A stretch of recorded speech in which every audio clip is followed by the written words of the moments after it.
Welcome back everyone. So বন্ধুরা, গত পর্বে আমরা দেখেছিলাম ওয়ার্ডপ্রেসের এই সেটিংস এর আন্ডারে জেনারেল সেটিংসে এই সেটিংসগুলো কিভাবে কাজ করে।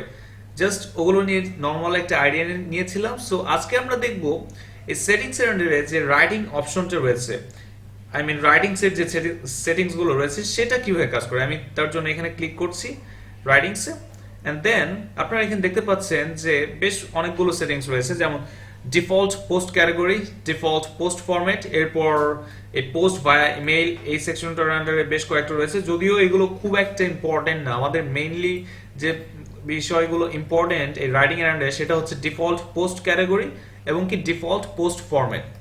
এই দুটো বিষয় কি, সো চলুন জানা যাক। হালকা একটু বেসিক ধারণা নিবেন এখান থেকে। সো ডিফল্ট পোস্ট ক্যাটাগরিটা হচ্ছে আমরা যখন কোনো পোস্ট করব সেই পোস্টটার ডিফল্ট অবস্থায় যদি আমরা কোনো ক্যাটাগরি সিলেক্ট না করে দেই, সেক্ষেত্রে কোন ক্যাটাগরির আন্ডারে পোস্ট হবে সেটা যদি না করে দিই সিলেক্ট, সেক্ষেত্রে সেটা আমরা এখান থেকে ডিফল্ট কোনটা থাকবে সেটা এখান থেকে সিলেক্ট করে দিতে পারবো।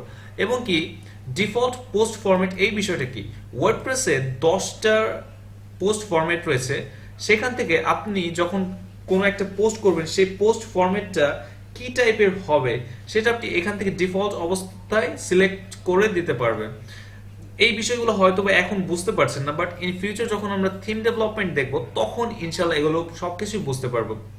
সো বন্ধুরা, এগুলো যেমন রয়েছে তেমনই থাক, জাস্ট এতটুকুই মাথায় রাখুন যে এখান থেকে আপনি আপনার ডিফল্ট পোস্ট ক্যাটাগরি এবং কি ডিফল্ট পোস্ট ফরম্যাট, মানে আপনি যদি এখান থেকে যখন আপনি কোনো পোস্ট করবেন তখন কিংবা পেজ ক্রিয়েট করবেন সে তখন যদি আপনার সরি বন্ধুরা, পেজ ক্রিয়েট না, যখন কোনো পোস্ট ক্রিয়েট করবেন তখন আপনার পোস্টের ফরম্যাট এবং কি পোস্টের ক্যাটাগরি আপনি যদি ওখান থেকে সিলেক্ট না করে দেন, সেক্ষেত্রে কোন বিষয়টা হবে সেটাই আপনি এখান থেকে চুজ করে দিতে পারবেন।